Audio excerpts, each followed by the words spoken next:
다음에 자 이제 중앙대 겁니다. 중앙대 거. 아까 선생님이 얘기했지만 얘는 우리가 공식을 통해서도 치환해서 공식을 통해서도 충분히 빨리 구할 수 있고요. 하지만 그거는 답을 구하는데 답을 구하는데 그렇게 하시고요. 그런 일은 거의 없겠지만 제시문에 그 공식이 나와 있을 일은 거의 없을 겁니다. 없을 거예요. 여러분 아시죠?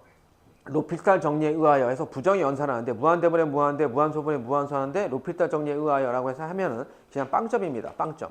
빵점인데 지금은 진짜 그렇지 않지만 한 10여 년 전에 11년, 12년 전쯤에 한번 제시문에 나온 적이 있어요. 로필탈 정리가. 그러면 거기다 대고는 부정이 연산해서 분모 분자를 n으로 나눠줘서 n분의 1이 0 되게 하는 형태. 우리가 항상 그 과정 보여주라고 했잖아. 그거 하는 게 아니고 로필탈 정리 쓰는 겁니다. 제시문에 그게 나왔으니까. 근데 그러지 않고서는 나온 적이 없어요. 다시 말해서 이것도 그냥 넓이를 이용한 공식으로 우리가 2번에 13 뭐 이렇게 답은 확 구할 수 있지 모르지만 그거는 그렇게 해서 답안지에다가 그러니까 문제지에다 써놓고 답안지에다가는 이렇게 쓰시는 겁니다. 왜? 치환적분이 나왔잖아요. 제시문에. 무슨 아시죠? 항상 선생님이 강조합니다. 논술은 제시문에 교수님이 주어진 형태로 해서 가시는 거예요. 치환해서 쭈룩해서 그냥 가시는 겁니다. 그래서 얘도 그냥 완전 산수죠. 그러니까 중앙대에서 이런 거 나왔다라고 하면은 와, 야 쉽다. 나 무조건 합격했다. 너무 좋다. 내가 좋으면 옆에 친구들도 다 좋습니다. 그러니까 절대로 이것도 실수하시면 안 되겠죠. 위험한 부분도 나올 수 있을 테니까.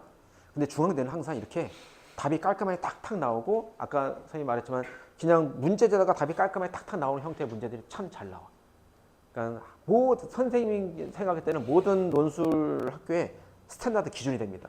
산수가 더럽거나 기하 형태가 복잡하거나 이러지 않고 항상 깔끔한 형태. 그래서 항상 표준되어 있는 학교 중에 하나인 것 같아요. 자, 얘 치환해서 이렇게 쭉쭉 가고요. 그래서 x 값 당연히 뭐 구하는 거고요. 산수 뭐 별거 없죠. 그래서 얘가 위쪽과 아래쪽이니까 아래쪽에다가는 당연히 넓이니까 마이너스. 원래 이거 자체가 마이너스니까 마이너스 붙여서 산수 계산했다라고 하는 겁니다. 그래서 이 안에서 뭐가 들어간다? 이걸 쓰는 거라고요. 그죠? 얘 때문에. 치환요건이 들어갔으니까. 아시겠죠?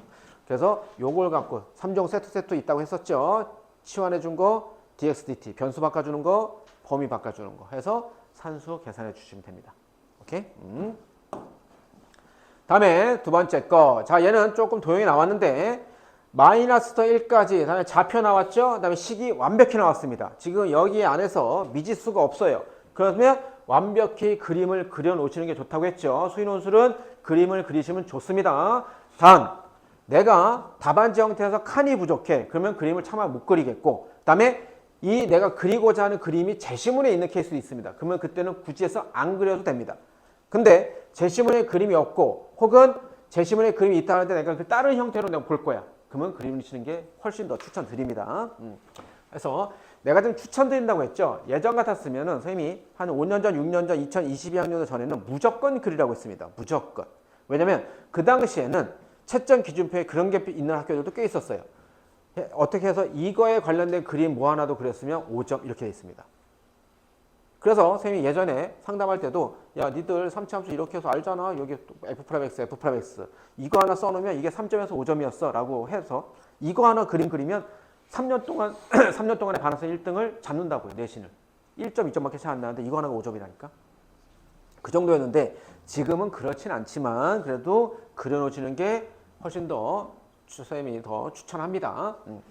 자, 이렇게 했을 때 아까도 말했지만 덧셈 정리가 나왔고요. 여기 각이 이렇게 나왔으니까 얘 기울기 이용해서 하면 좋겠구나 라고 해서 세타 값을 구하는데 한 번에 구하지 못하니까 탄젠트를 이용해서 구하겠다 라고 해서 뭐 이것들 쭉 뭐 어렵지 않죠. 뭐냐면 얘 기울기에 해당되는 거고 얘 기울기에 해당되는 거고요.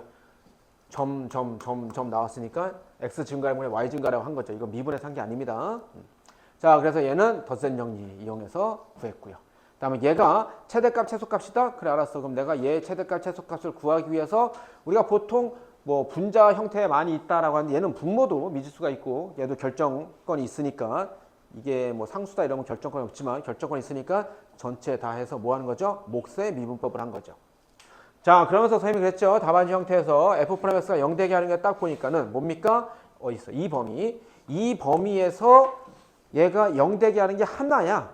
그죠? 요게 하나인데 그러면 그냥 얘가 최대를 물었네? 그러면 만약 수능 수학이다. 그럼 최대를 물었네? 그냥 바로 극대고요. 여기서 얘가 하나야? 근데 최소를 물었어? 그럼 무조건 극소고요. 수능은 당연히 그렇지만 뭐라고요? 논술은 밝혀주시라고요. 멘트 써주셔야 된다고요. 그죠? 뭐 이렇게까지 굳이 했어. 나도 알고 너도 알고 다 아는데. 하지만 우리가 합격하기 위해서는 형태, 형식을 맞춰줘야 된다고요. 그죠? 쓸 건 써서 득점을 하셔야겠죠. 그래서 이 범위에서 여기서 뭐다? 유일 근이면서 그냥 극대이면서 하면 안 된다고요. 그죠? 범위가 여기서부터 여기까지인데 극대가 두 개가 있을 수 있잖아. 범위 내에서. 그러니까 유일근이다. 그러면 뭐 빼박입니다. 더 이상 뭐 다른 말을 할 필요 없죠. 유일근이면서 극대. 그래서 여기서 최대다라고 멘트 날려주시라고.